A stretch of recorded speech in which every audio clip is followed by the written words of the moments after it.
Bapak Ibu yang Tuhan Yesus kasihi, hari ini adalah minggu keempat Advent kita.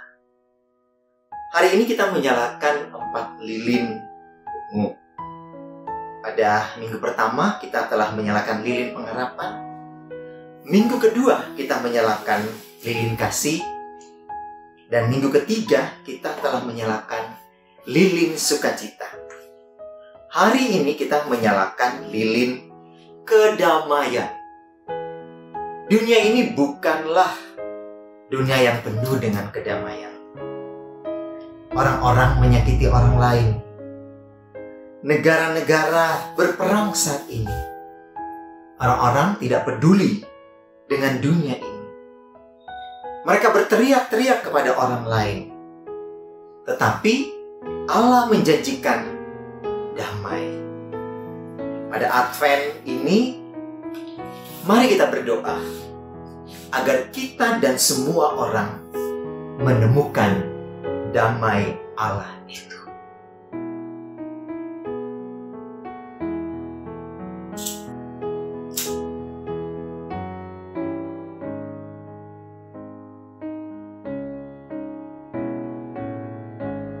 Ketika kita melihat pada lilin keempat, kita mengingat janji Allah akan kedamaian.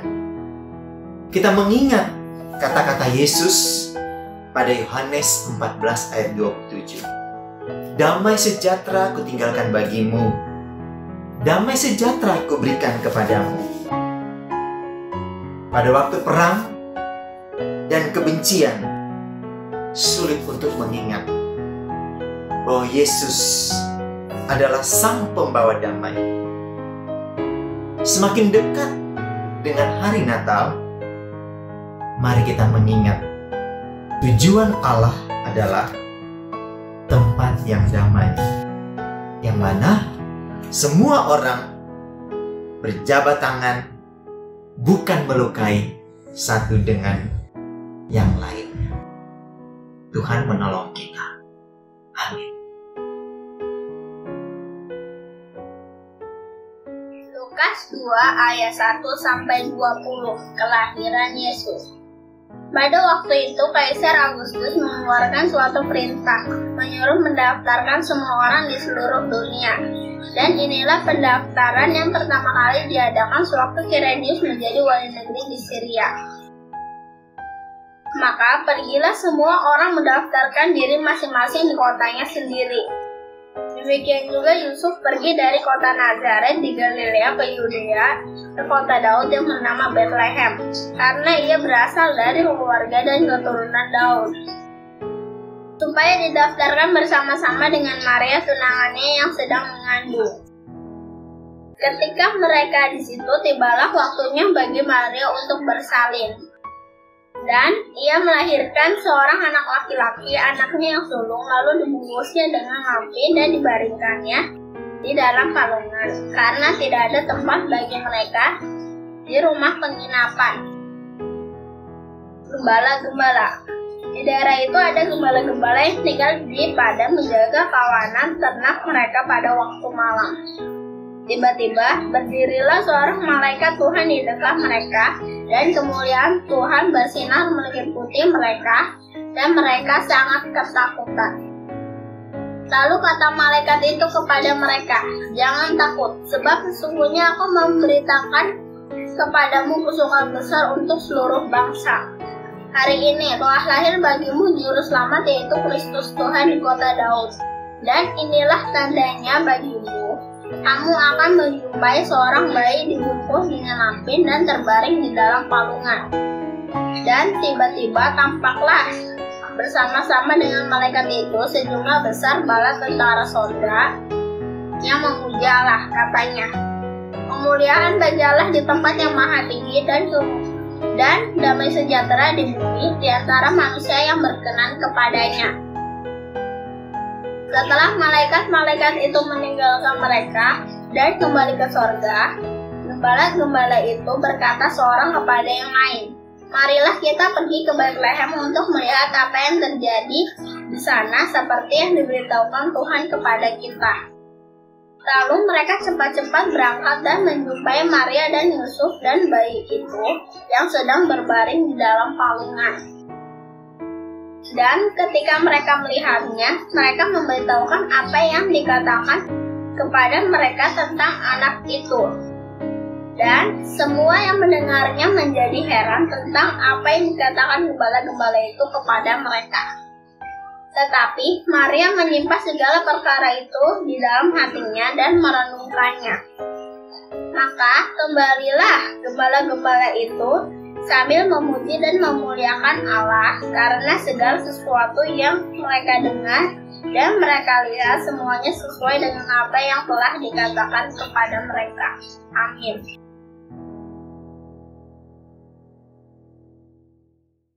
Shalom, Bapak Ibu Saudara-saudari yang terkasih dalam Tuhan Yesus. Puji syukur kembali kita boleh dipertemukan melalui ibadah online Minggu 20 Desember di mana kita memasuki Minggu Advent yang keempat. Saya percaya dimanapun Bapak Ibu Saudara berada, damai Tuhan selalu menyertai kita semua. Dan mari kita menyiapkan hati kita untuk beribadah kepadanya.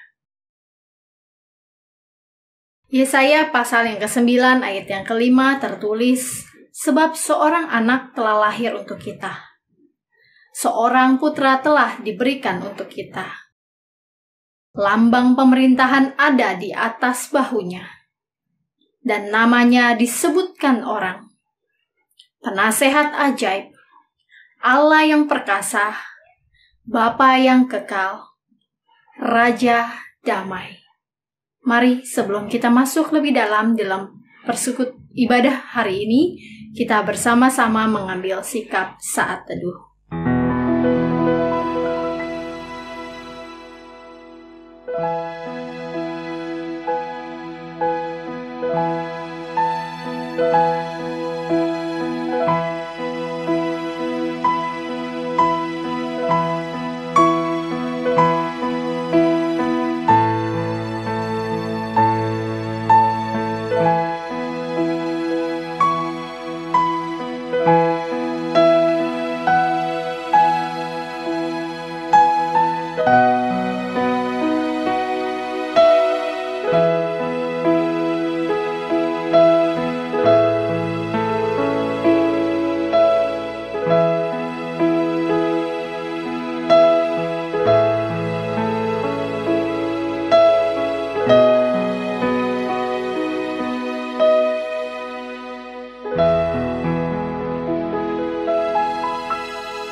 Natal terasa begitu berarti karena Yesus lahir ke dunia.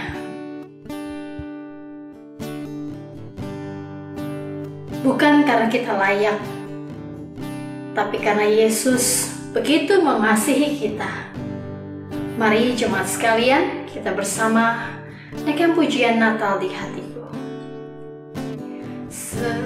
Seperti palungan, layakkanlah hatiku menyambutmu Tuhan. Seperti emas kemenyan dan mur, biar hidupku berkenan padamu. Sebab Natal tak akan berarti tanpa kasih-Mu.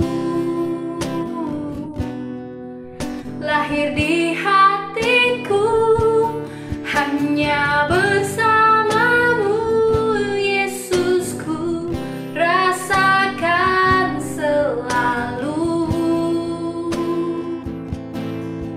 indahnya Natal di hatiku.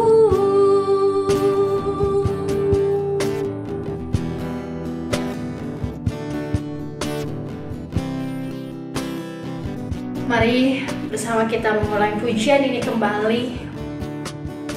Dan kita minta Tuhan layakkan hati kita untuk menyambut kelahiran Sang Juru Selamat dunia. Seperti palungan,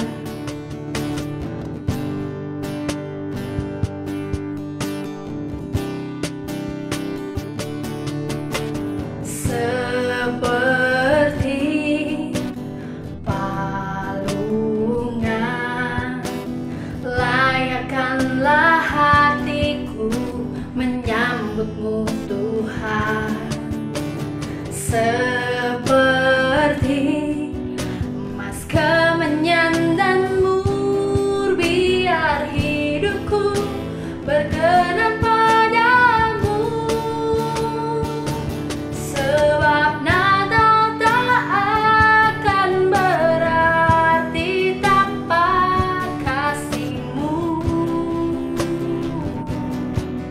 Lahir di hatiku hanya bersamamu, Yesus, ku rasakan selalu. Indahnya Natal di hatiku, Natal tak akan berarti tanpa kasih-Mu. Lahir di hatiku hanya bersamamu, Yesus, ku rasakan selalu. Indahnya Natal di hatiku, bersama paduan suara surga ku bernyanyi, kemuliaan di tempat maha tinggi, dan damai sejahtera di antara manusia yang hidupnya berkenan kepadamu. Sebab Natal tak akan berarti tanpa kasih-Mu. Lahir di hatimu hanya bersamamu, Yesus, ku rasakan selalu. Indahnya Natal di hatiku, indahnya Natal di hatiku, indahnya Natal di hatiku.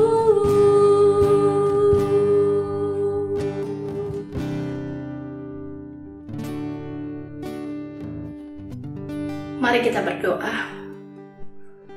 Tuhan, Natal terasa sungguh berarti ketika Engkau hadir di hati kami, Tuhan. Kami sungguh bersyukur karena kasih-Mu yang begitu besar bagi kami. Sehingga kami, Tuhan, boleh merasakan kesempurnaan itu, kesempurnaan kasih-Mu ya Bapa. Hari ini kami datang, kami mau meninggalkan setiap beban kami, setiap aktivitas kami, Tuhan. Kami mau fokus memuji Engkau, meninggikan nama Engkau, serta mendengarkan penguraian firman-Mu. Biar setiap kami boleh menjadi pelaku-pelaku firman Tuhan di dalam kehidupan kami sehari-hari. Kami serahkan waktu ini ke dalam tangan-Mu Tuhan. Hanya di dalam nama Yesus Juru Selamat kami hidup. Kami siap memuji dan menyembah nama-Mu. Amin.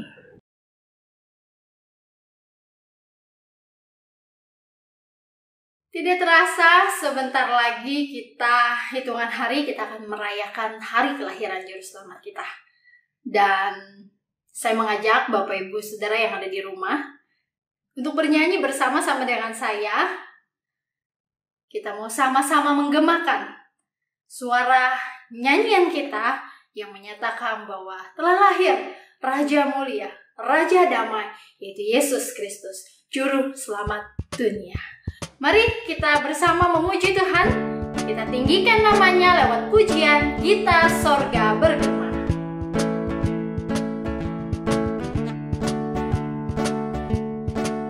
Bersama-sama katakan Gita Sorga Bergema. Gita Sorga bergema, lahir Raja mulia, damai dan sejahtera turun dalam dunia. Bangsa-bangsa bangkitlah dan bersoraklah serta bermaklumkan kabar baik, lahir Kristus terang ajaib. Gita sorga bergema, lahir Raja mulia. Bait yang kedua bersama yang di sorga.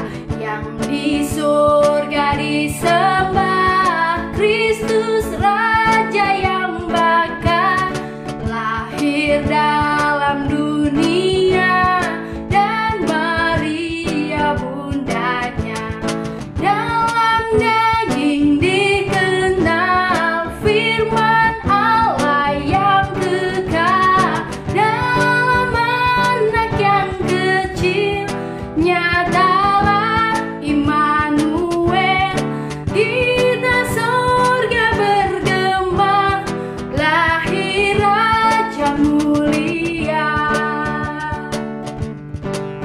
Bait yang ketiga, Raja Damai yang besar. Raja damai yang besar, surya hidup yang benar, menyembuhkan dunia di naungan sayapnya. Tak memandang dirinya, bahkan maut diterimanya, lahir untuk memberi hidup baru abadi. Gita sorga bergema, lahir Raja mulia. Kembali ke bait yang pertama. Gita sorga bergema, lahir Raja dunia, damai dan sejahtera turun dalam dunia. Bangsa-bangsa bangkitlah dan bersoraklah serta bermaklumkan kabar baik, lahir Kristus terang ajaib. Gita sorga bergema, lahir Raja mulia. Gita sorga bergema, lahir Raja mulia. Gita sorga bergema, lahir Raja mulia.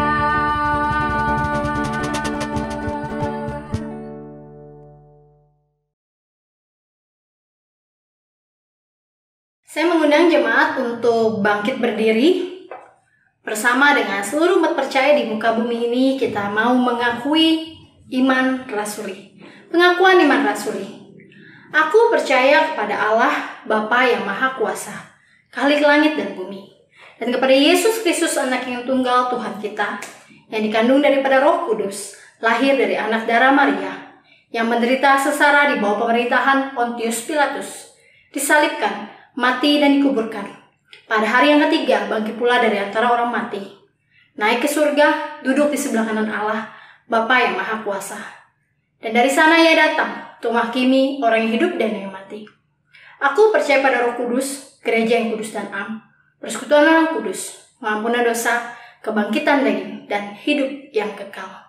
Amin. Jemaat, saya persilakan duduk kembali.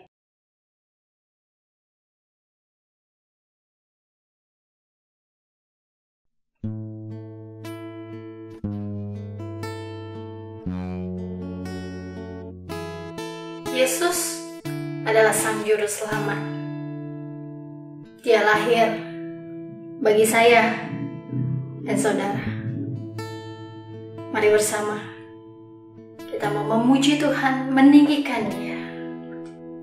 Walau ku harus berjalan dalam lembah kekelaman,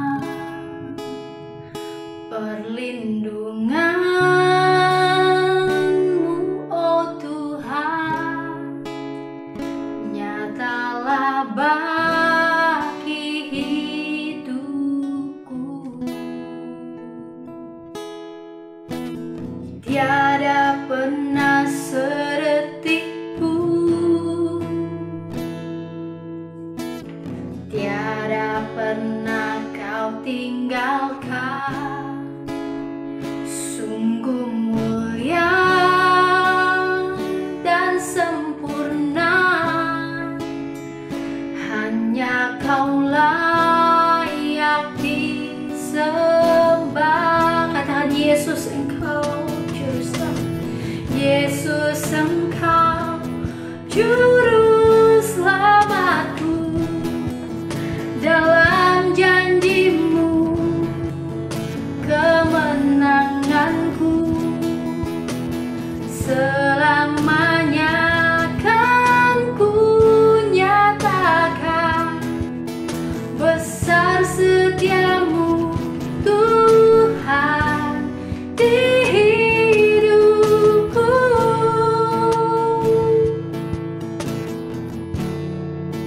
Tiada pernah sedetik pun, tiada pernah sedetik pun,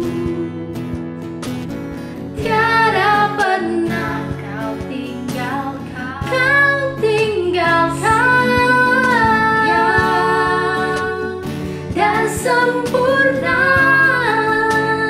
hanya Kau layak disembah. Yesus, Engkau juru selamatku. Dalam janji-Mu kemenanganku, selamanya kan ku nyatakan besar setia-Mu Tuhan di hidupku. Yesus, Engkau juru selamatku. Dalam janji-Mu kemenanganku, selamanya kan ku nyatakan besar setia-Mu Tuhan di hidupku. Besar setia-Mu Tuhan di hidupku. Di hidupku.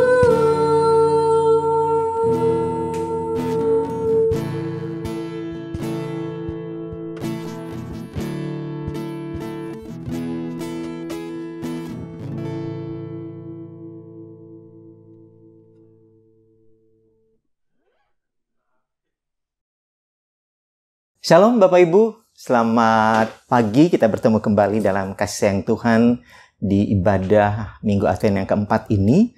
Pada hari Minggu tanggal 20, kita akan belajar lagi dari firman Tuhan, bukan hal-hal berhubungan dengan kelahiran Yesus. Sebelum kita bersama-sama merenungkannya, mari kita minta pertolongan Tuhan di dalam doa kita. Mari kita berdoa. Tuhan Yesus, biarlah Engkau menyiapkan hati kami untuk diisi oleh firman-Mu. Buat dan sadarkan kami selalu supaya hati kami laksana tanah liat yang membutuhkan anugerah Tuhan untuk senantiasa dibangun, dihidupkan bersama dengan Engkau. Sadarkan kami juga selalu bahwa hidup kami seperti periuk yang membutuhkan air untuk diisi. Dan biarlah melalui firman Tuhan, Roh-Mu yang kudus saja mengisi kami dengan firman-Mu, supaya firman itu boleh berakar, bertumbuh, berbuah dalam hidup kami secara pribadi, dalam keluarga kami, dan juga dalam gereja kami. Berfirmanlah pada kami sekalian ya Allah, karena kami siap untuk mendengar dan menikmati sabda-Mu. Amin. Bapak Ibu yang Tuhan Yesus kasihi, di minggu ini, minggu Advent yang keempat, tanggal 20 Desember, firman Tuhan itu diambil dari dua bagian. Yang pertama, diambil dari Perjanjian Lama, 2 Samuel 7, ayat 1-11, kemudian ayat yang ke-16. Saya akan baca buat kita semua, Bapak Ibu. Dikatakan begini, tapi saya akan baca sampai ayat yang ke-7 saja, kemudian ayat yang ke-16. Dikatakan begini. Ketika raja telah menetap di rumahnya dan Tuhan telah mengaruniakan keamanan kepadanya, maksudnya ini Raja Daud ya, terhadap semua musuhnya di sekelilingnya, berkatalah Raja Daud kepada Nabi Nathan, "Lihatlah, aku ini diam dalam rumah dari kayu aras, padahal tabut Allah diam di bawah tenda." Lalu berkatalah Nathan kepada raja, "Baik, lakukanlah segala sesuatu yang dikandung hatimu, sebab Tuhan menyertai engkau." Tetapi pada malam itu juga datanglah firman Tuhan kepada Nathan, Nabi Nathan, "Demikianlah, pergilah, katakanlah kepada hambaku Daud, beginilah firman Tuhan, masakan engkau yang mendirikan rumah bagiku untuk kudiami? Aku tidak pernah diam dalam rumah sejak aku menuntun orang Israel dari Mesir sampai hari ini. Tetapi aku selalu mengembara dalam kemah sebagai kediaman. Selama aku mengembara bersama-sama seluruh orang Israel, pernahkah aku mengucapkan firman kepada salah seorang hakim orang Israel yang kuperintahkan menggembalakan umatku Israel, demikian, mengapa kamu tidak mendirikan bagiku rumah dari kayu aras?" Kemudian ayat yang ke-16 dikatakan begini. "Keluarga dan kerajaanmu akan kokoh untuk selama-lamanya di hadapanku. Tatamu akan kokoh untuk selama-lamanya." Nah, Bapak Ibu yang Tuhan Yesus kasih, kalau kita baca dari 2 Samuel pasal yang ke-7 ini, dari ayat 1 sampai ayat yang ke-16, ini sebenarnya berbicara tentang rencana atau keinginan Daud untuk membangun rumah Tuhan atau bait Allah. Rumah atau bait tempat tabut Allah untuk ditempatkan. Nah, rencana ini atau keinginan Daud ini, yaitu ketika dia sudah aman, ya tidak ada lagi musuh-musuhnya, bukan tidak ada musuh ya, musuh masih ada, tapi orang-orang itu takut lagi, sudah takut kepada Raja Daud.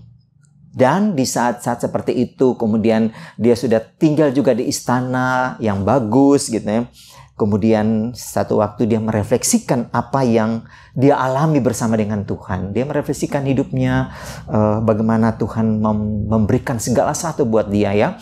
Kemenangan, kemudian tempat tinggal istana, tentara, dan juga orang-orang yang di luar kerajaan Israel yang selalu memberikan upeti pajak. Begitu luar biasa pemeliharaan Tuhan buat Raja Daud. Bahkan sampai dikatakan aman. Ya, dia sudah aman. Namun ketika dia merefleksikan hidup itu, ternyata dia melihat tabut Allah itu ditempatkan dengan berpindah-pindah. Ya. Jadi tabut Allah itu Bapak Ibu simbol kehadiran Allah di tengah-tengah umat Tuhan atau di tengah-tengah bangsa Israel. Nah, saat itu Daud melihat tabut Allah itu pindah-pindah dari satu tempat ke tempat lain. Nah, misalnya kita melihat dalam 2 Samuel 6 Bapak Ibu, kalau Bapak Ibu baca ayat 2, itu tabut Allah itu ada di rumah Abinadab. Nah, ditempatkanlah tabut Allah itu di situ. Nah, kemudian mereka pindahkan lagi ke rumah Obed Edom. Pindahkan ke sana. Nah, kemudian setelah itu baru dari sini kemudian tabut Allah itu kalau kita baca dalam ayat 17 ditempatkan di kemah di kota Daud, dibawa ke Yerusalem. Nah, waktu perpindahan tempat ini Bapak Ibu itu ada 3 peristiwa yang terjadi. Yang pertama, kalau dari Abinadab dipindahkan ke rumah Obed Edom, itu kita lihat ada kematian di sana. Ya, Uzza mati gara-gara apa? Ketika keledai yang membawa tabut Allah itu mau masuk ke selokan atau got, kemudian dia tahan jangan sampai tabut Allah itu jatuh. Tapi ketika dia menahan itu, maka justru Uzza itu mati. Ya, karena Allah murka. Karena Allah itu sebenarnya bisa menyelamatkan dirinya. Jadi nggak perlu ada manusia yang nolong. Tapi Uzza berusaha menolong. Tapi kemudian pertolongannya itu membuat Allah murka dan matilah dia seketika. Nah, ketika tabut Allah itu dipindahkan ke rumah Obed-Edom, maka yang terjadi pada keluarga ini apa? Berkatnya melimpah. Sampai orang-orang heran. Karena rumah ini dengan hadirnya tabut Allah, hadirnya Tuhan di rumahnya Obed-Edom ini, rumah ini diberkati.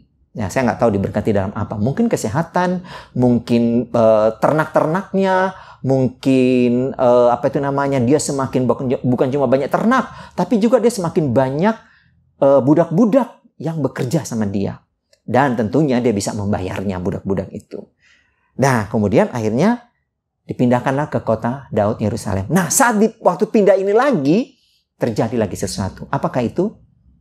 Anak Saul yang terakhir, yang masih hidup, itu akhirnya karena dia melihat bahwa apa yang Daud lakukan pada tabut itu untuk bawa ke Yerusalem, itu bagi dia sesuatu yang tidak benar.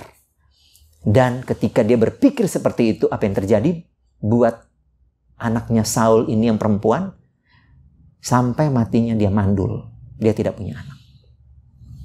Nah, yang menarik di sini juga Bapak Ibu adalah ketika Daud punya keinginan dan rencana untuk bangun rumah Tuhan, untuk menempatkan tabut Allah itu, maka kita melihat apa respon Tuhan Allah terhadap rencana Daud ini melalui Nabi Nathan. Yang pertama kita lihat Allah mengatakan bahwa, wah, saya itu tidak pernah mengucapkan firman kepada salah seorang hakim. Jadi memang setelah Daud ini kan itu Samuel. Nah, Samuel itu sampai ke belakang, sampai ke Joshua, itu kan Tuhan Allah mengangkat hakim-hakim ya untuk orang Israel. Nah, selama itu Tuhan tidak pernah berbicara kepada mereka atau menyampaikan firman pada mereka bahwa nanti satu saat saya akan tinggal di rumah atau di bait Allah, istilahnya begitu. Tuhan katakan saya tidak pernah mengucapkan firman itu. Itu Bapak Ibu bisa baca di dalam ayatnya yang ke-7. Kemudian yang kedua, respon Tuhan Allah adalah bahwa yang mendirikan rumah Tuhan itu bukan Daud, tapi nanti anaknya. Ayat yang ke-13 dikatakan begini. Dialah yang akan mendirikan rumah bagi namaku, dan aku akan mengokohkan tata kerajaannya untuk selama-lamanya. Nah, ini maksudnya Salomo. Dan respon Tuhan yang ketiga adalah Tuhan Allah mengatakan di dalam ayat ke-13 dan ayat ke-16 juga. Tadi sudah saya baca ayat 13, sekarang ayat 16. Tuhan katakan, keluarga dan kerajaanmu akan kokoh untuk selama-lamanya di hadapanku. Tatamu, hai Daud, akan kokoh untuk selama-lamanya. Jadi Tuhan Allah mengatakan di sini, respon Tuhan Allah ketika Daud punya rencana bangun rumah Allah atau bait Allah, Tuhan Allah mengatakan, aku akan mengokohkan keluargamu dan kerajaanmu juga selama-lamanya. Bapak Ibu yang Tuhan kasihi, ternyata respon Allah ini adalah respon yang kalau kita lihat yang ketiga tadi, yang ayat 13 dan 16, yaitu Allah akan mengokohkan keluarga Daud dan juga kerajaan Daud. Nah, ini yang menjadi respon Allah dan fokus Tuhan ketika Tuhan meresponi apa yang menjadi keinginan Raja Daud itu. Nah, Bapak Ibu yang Tuhan Yesus kasihi, dari respon Tuhan Allah ini ya terhadap keinginan Daud sampai dengan kedatangan malaikat kepada Maria ya dalam Lukas pasal 1, disinilah menariknya. Apakah yang Tuhan katakan itu, respon Tuhan Allah itu akan mengokohkan keluarganya dan kerajaannya itu tergenapi. Nah, saya akan baca buat Bapak Ibu dari Lukas pasal 1 ayat 26 sampai ayat 38. Dikatakan begini. Dalam bulan yang ke-6, Allah menyuruh malaikat Gabriel pergi ke sebuah kota di Galilea bernama Nazaret, kepada seorang perawan yang bertunangan dengan seorang bernama Yusuf dari keluarga Daud. Nama perawan itu Maria. Ketika malaikat itu masuk ke rumah Maria berkata, "Salam, hai engkau yang dikaruniakan Tuhan menyertai engkau." Maria terkejut mendengar perkataan itu lalu bertanya di dalam hatinya, "Apakah arti salam itu?" Kata malaikat itu kepadanya, "Jangan takut, hai Maria, sebab engkau beroleh kasih karunia di hadapan Allah. Sesungguhnya engkau akan mengandung dan akan melahirkan seorang anak laki-laki, dan hendaklah engkau menamai dia Yesus." Kemudian saya lanjut saja, kata Maria kepada malaikat itu, "Bagaimana hal itu mungkin terjadi? Karena aku belum bersuami." Jawab malaikat itu kepadanya, "Roh Kudus akan turun atasmu dan kuasa Allah yang Maha Tinggi akan menaungi engkau. Sebab itu anak yang engkau lahirkan itu akan disebut Kudus, anak Allah." Dan kemudian ayat 37 dikatakan, "Sebab bagi Allah tidak ada yang mustahil," kata Maria. "Sesungguhnya aku ini adalah hamba Tuhan. Jadilah padaku menurut perkataanmu itu." Lalu malaikat itu meninggalkan dia, yaitu Maria. Nah, Bapak Ibu, kita lihat dari respon Tuhan Allah terhadap rencana Daud untuk membangun bait Allah, bahwa yang Allah katakan adalah, "Aku akan mengkokohkan kerajaanmu Daud, keluargamu." Dan sampai kita baca tadi dalam Lukas pasal 1 ayat 26 sampai 36, di sana dikatakan bahwa seorang tokoh yang bernama Yusuf itu dari keluarga keturunan Daud. Wah, ini sekitar berapa ribu tahun Bapak Ibu? Ya, jauh sekali ketika Tuhan menyampaikan itu kepada Daud ketika dia masih menjadi raja. Dan sekarang ini kepada Maria. Dan dituliskan oleh firman Tuhan bahwa di situ ada ayat 27 dikatakan Maria sedang bertunangan dengan seorang yang bernama Yusuf dari keluarga Daud. Nah, ini artinya apa Bapak Ibu? Ini artinya bahwa yang pertama, penggenapan 2 Samuel 7 ayat 13 tadi dan ayat 16 itu benar begitu lama. Ya. Begitu lama baru kemudian terwujud. Ya. 400 tahun masa diam dari kitab Maleakhi sampai kedatangan Tuhan Yesus. Itu 400 tahun. Nah, itu dari Maleakhi sampai Samuel itu berapa puluh tahun Bapak Ibu? Sangat lama. Jadi penggenapan Tuhan begitu lama untuk akhirnya apa yang Tuhan katakan kepada Raja Daud itu baru mau terjadi di saat zaman hidupnya Yusuf.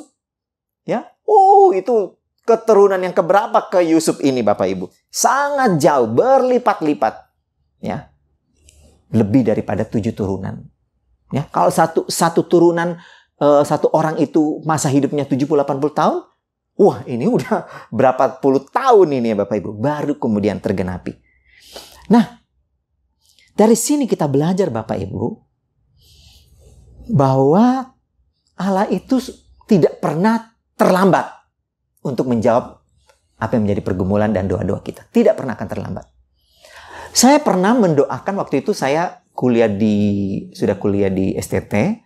Kemudian sekali waktu saya melihat, saya lupa apa yang saya lihat, pakai jam tangan ini Bapak Ibu, yang model begini ya, jam tangan apa namanya ini, yang besi begini. Terus tiba-tiba saya punya keinginan juga gitu, bagus juga ya jam tangan begitu. Nah selama ini kan saat itu saya pakai jam tangan apa itu namanya, yang apa itu namanya, bukan besi tapi yang apa, yang kulit gitu ya. Terus ya benar sih. Saya menginginkannya tahun 2003 kalau nggak salah. Tapi Tuhan jawab tahun berapa? 2007. Nah, saya juga kaget waktu Tuhan jawab itu. Saya tidak pernah bicara atau ngomong apa semuanya. Tiba-tiba sekelompok anak-anak Tuhan di tempat saya praktek dulu di Gereja Kristus. Kemudian ternyata mereka itu membelikan jam ini. Terus mereka kasih, wah saya sampai kaget. Wah, 2003 sampai 2007, ya 4 tahun lah. Terus Tuhan jawab. Nah Bapak Ibu, jadi kita melihat di sini bahwa memang kadang Tuhan menjawab doa-doa kita tuh lama. Ya, lama. Tapi kita lihat di sini, meskipun lama, Allah itu ada di dalam detik-detik hidup kita. Allah itu ada di dalam sejarah-sejarah, bukan cuma bangsa Israel, atau bukan cuma Daud dan keluarganya, tapi juga kepada saya dan Bapak Ibu. Tuhan ada di setiap detik-detik perjalanan hidup saya dan Bapak Ibu. Dan Tuhanlah yang akan menggenapi semua apa yang menjadi keinginan kita yang sesuai dengan kehendak Tuhan, yang berkenan kepadanya. Nah Bapak Ibu yang Tuhan kasihkan itu, ya tetaplah berencana. Ya kita udah mau berakhir tahun 2020 nih. Tetaplah berencana tahun 2021 bagaimana. Pekerjaan, usaha, keluarga saya bagaimana. Kerohanian yang paling utama. Bagaimana kerohanian saya nanti. Tetap memiliki rencana. Punya keinginan untuk memperbaiki lebih baik. Karena Tuhan akan selalu menggenapinya. Sebagaimana Tuhan menggenapinya kepada Daud. Melalui Yusuf. Nah Bapak Ibu yang Tuhan Yesus kasihi. Yang kedua, apa artinya dari penggenapan ini, ya, dari yang Tuhan katakan tadi, aku akan menggugurkan keluargamu dan kerajaanmu. Apa artinya yang kedua? Nah, Bapak Ibu, selain lama, ya, tentu ya Tuhan yang menentukan, ya, bukan kita, ya, rencana-rencana kita.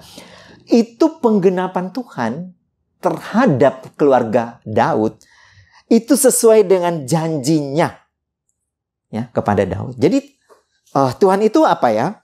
Konsisten, nyata konsistennya. Dan Tuhan itu tidak pernah ingkar janji.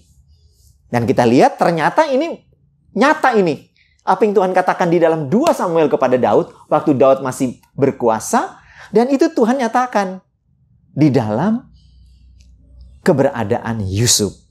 Bahwa Tuhan akan mengokohkan keluarganya dan kerajaannya. Nah, namun di sini Bapak Ibu kita melihat bahwa ternyata Tuhan tidak mengokohkan kerajaan Daud. Nah ini Bapak Ibu ya. Tuhan berjanji bahwa aku akan mengokohkan keluarganya. Keluarga Daud dan kerajaannya.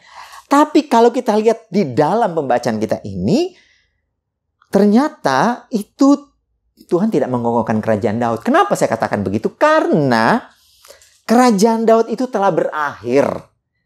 Di tangan siapa Bapak Ibu? Kemarin kita baru belajar dari sekolah minggu. Yaitu di tangan Raja Nebukadnezar. Raja dari mana? Dari Babel. Kalau Babel sekarang itu di geografi itu daerah Iran. Irak daerah situ. Nah, Nebukadnezar datang kepada kerajaan Daud. Kepada keluarga Daud. Dan mereka ditawan semuanya selama 70 tahun di negeri Babel. Nah, Bapak Ibu yang Tuhan kasih, jadi kita lihat di sini kerajaan Daud itu berakhir. Ya. Yehuda diserbu, dijajah, rajanya dibunuh, selesai kerajaan Daud. Nah, tapi kenapa Tuhan bilang aku akan mengokohkan kerajaan Daud? Wah, ini Tuhan ini gimana sih? Katanya konsisten pada janjinya. Tapi kok ini gak terbukti. Kerajaan Daud hancur malah sebelum Yusuf.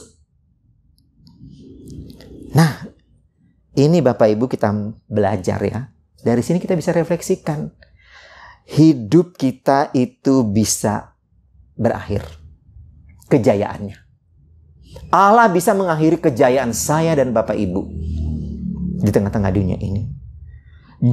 Allah bisa juga mengakhiri, ya, bukan cuma kejayaan seseorang, kejayaan keluarga.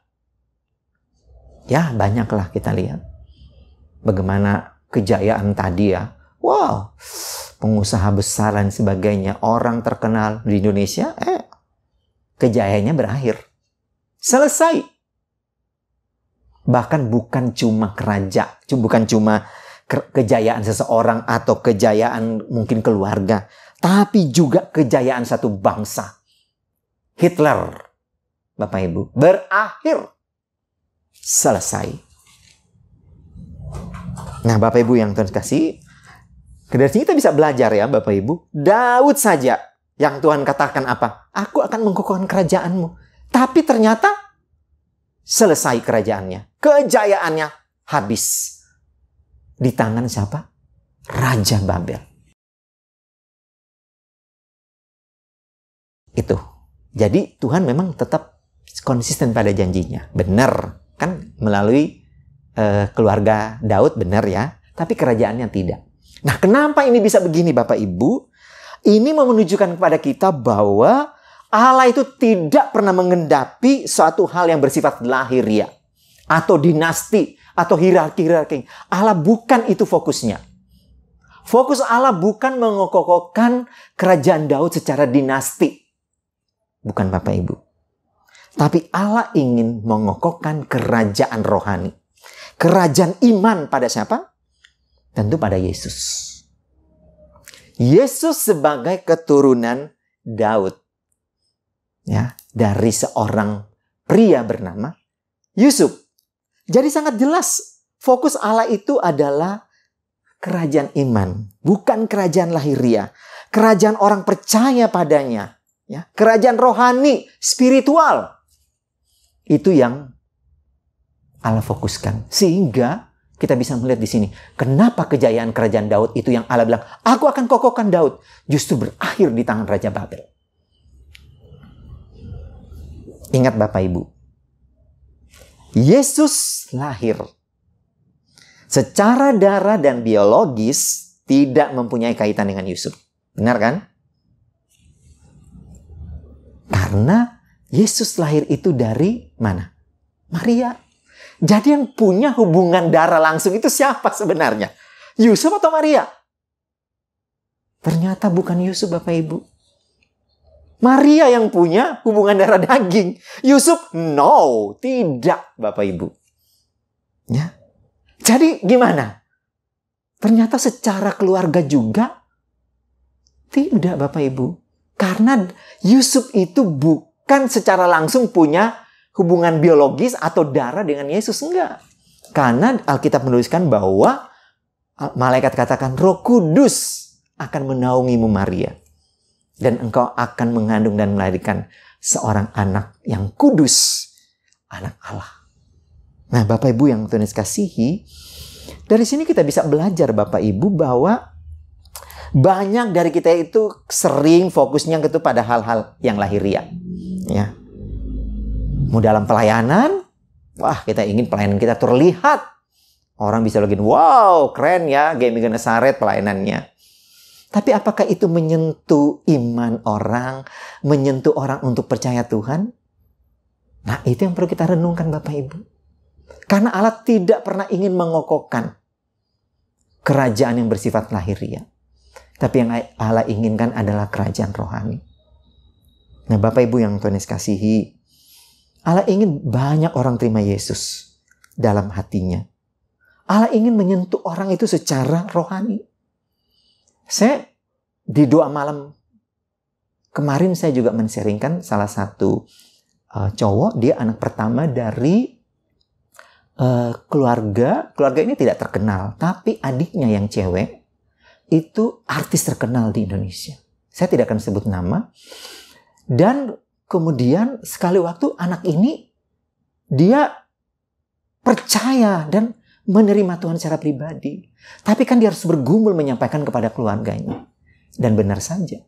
Ketika dia sampaikan kepada papa mamanya, dia sampaikan kepada dua adiknya yang cewek ini, yang salah satu artis terkenal di Indonesia, itu adiknya yang artis itu mengatakan, Kak atau Bang, bahkan dia katakan, Tuhan, apa dosa kami sehingga kakak kami yang pertama ini kok terima Yesus, percaya Yesus.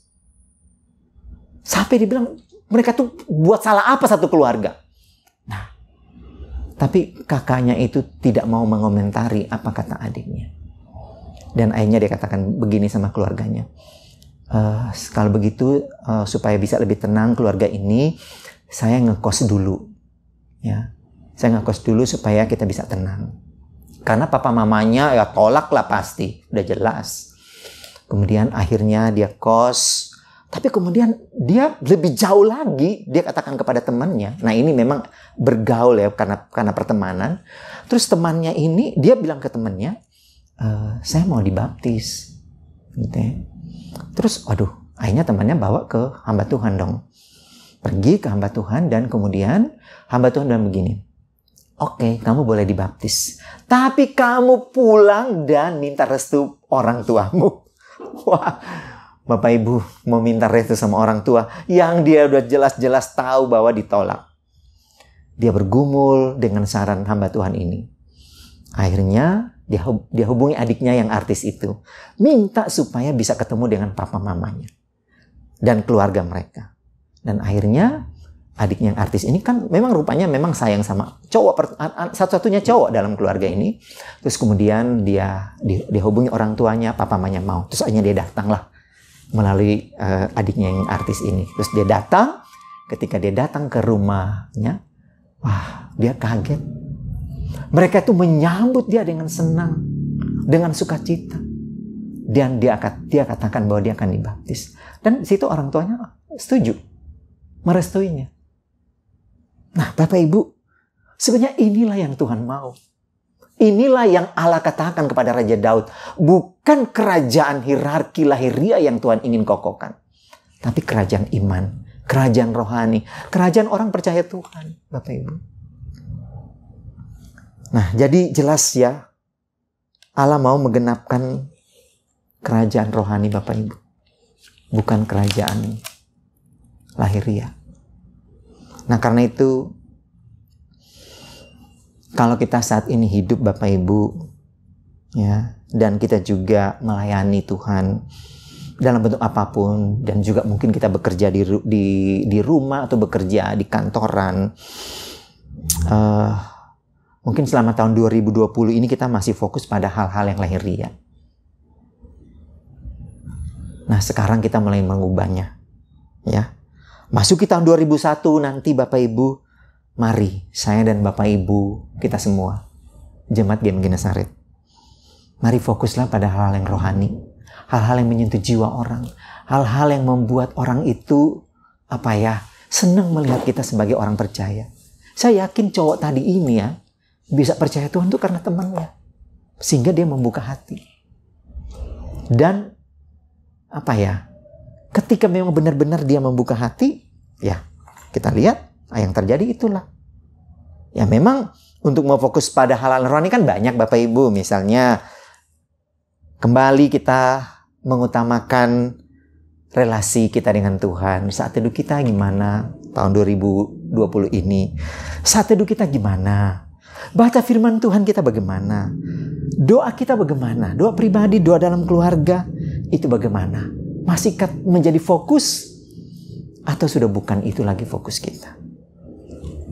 Dan selain kayak seperti itu tadi ya, relasi kita dengan Tuhan, dengan keluarga dan sebagainya, mari di tahun 2021 ini kita bertumbuh. Tidak bertumbuh sendiri, tapi bertumbuh bersama melalui kelompok pemuridan. Karena inilah yang Yesus contohkan. Inilah yang Yesus perjuangkan selama dia hidup di dunia. Setelah dia lahir, setelah kemudian dia besar, ya, dia persiapkan sebelum dia memulai, ya. Sejak dia, kalau kita baca Alkitab, dari dia umur 12 tahun sampai kemudian dia umur 30 tahun, dia sudah mempersiapkannya. Dan kemudian akhirnya dia tampil. Yang dia cari siapa di luar Bapak Ibu? Murid. Itulah yang Yesus contohkan pada kita. Karena Yesus tahu dia nggak bisa bertumbuh sendiri sebagai manusia. Dia butuh orang lain. Secara manusia. Karena dia 100% manusia. Dia butuh Petrus. Dia butuh Yohanes. Dia butuh Matius. Dia butuh Bartimeus, Filipus, dan lain sebagainya. Murid-murid itu. Karena itu Yesus bertumbuh bersama melalui kelompok pemuridan itu. Nah, mengapa kita harus fokus kepada hal-hal yang rohani ini Bapak Ibu? Karena Allah menggenapi firman Tuhan untuk tujuan rohani. Sebagai penutup, saya akan baca buat kita dari Yohanes pasal 10. Saya akan baca buat kita Yohanes pasal 10, ayatnya yang ke-10 dikatakan begini.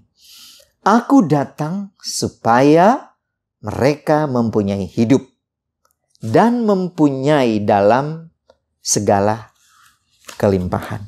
Nah, Bapak Ibu, jadi jelas dari sini kita melihat tuh Yesus katakan, aku datang, yaitu supaya orang memiliki hidup yang kekal. Rohani berarti. Dan aku datang supaya mereka berkelimpahan secara apa? Bukan materi, tapi yang utama itu adalah rohani.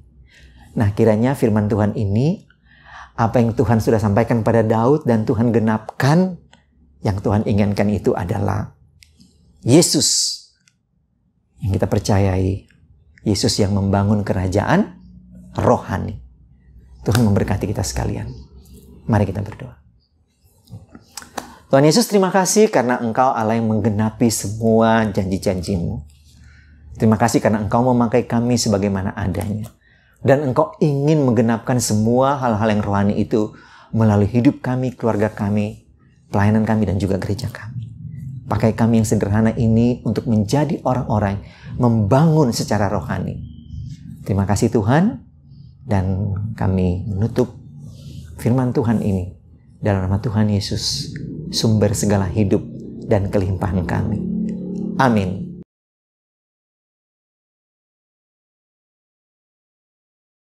Shalom Bapak Ibu, mari kita bangkit berdiri dan kita mengakhiri ibadah kita dengan nyanyikan pujian doksologi.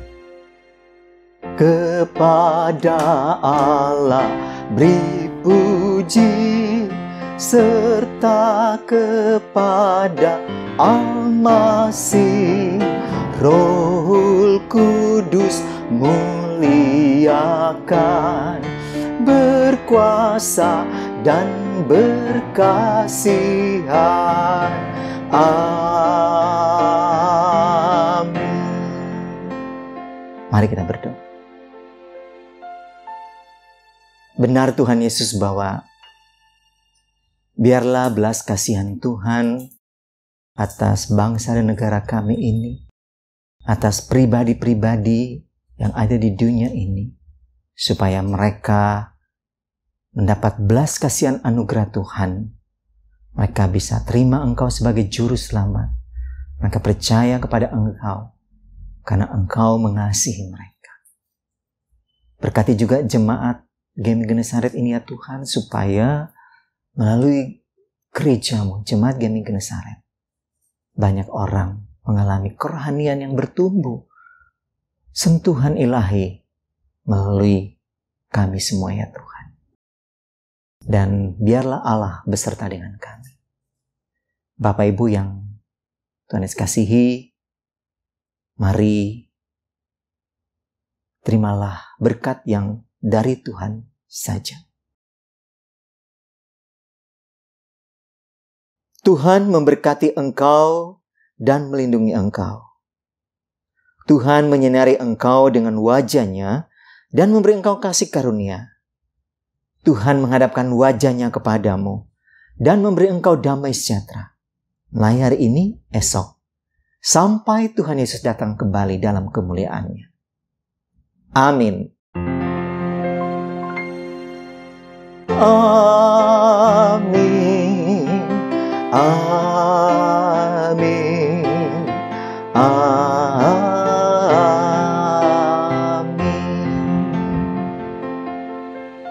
Bapak Ibu, mari kita mengambil waktu teduh sejenak secara pribadi dan kita berdoa secara pribadi.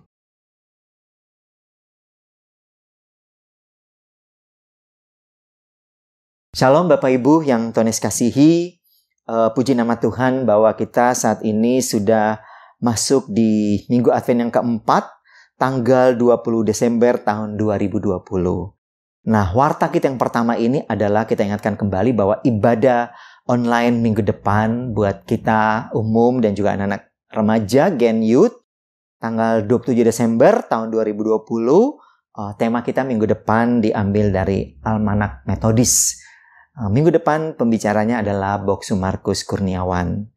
Dan kemudian saya ingatkan kembali lagi bahwa nanti persekutuan doa malam tanggal 24 Desember tahun 2020 dan nanti juga pada tanggal 31 Desember itu tepat juga pada hari Kamis tahun 2020 itu kita tidak ada doa malam.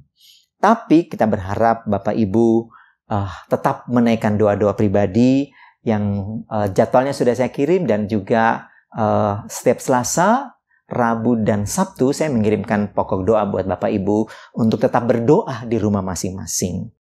Dan untuk persekutuan doa kita, doa malam nanti seperti ini, nanti akan kita mulai lagi tanggal 7 Januari 2021, jam 7.30 secara live Zoom dalam bentuk acara Sapa Jemaat dan doa malam tentunya. Nah, tema kita untuk tanggal 7 Januari itu 2021 adalah menjalani tahun 2021 bersama Tuhan. Dan ini secara live nanti Bapak Ibu. Dan bagi Bapak Ibu yang masih terus mengirimkan pokok doa kepada kami, Bapak Ibu bisa tetap mengirimkannya dan bisa dikirim melalui Saudara Lia, dan kami akan mendoakannya buat Bapak Ibu. Dan berikut tanggal yang ketiga, persembahan Bapak Ibu bisa berikan melalui nomor rekening yang ada ini. Dan Bapak Ibu bila juga ingin berpartisipasi dalam pembangunan gereja kami, Bapak Ibu juga bisa memberikan melalui nomor rekening yang ada ini. Nanti nomor rekening ini dua-duanya akan saya munculkan kembali setelah warta ini. Kemudian yang keempat, nanti malam Natal atau malam Natal Lilin Terang itu biasanya kita laksanakan tanggal 24 Desember tahun 2020.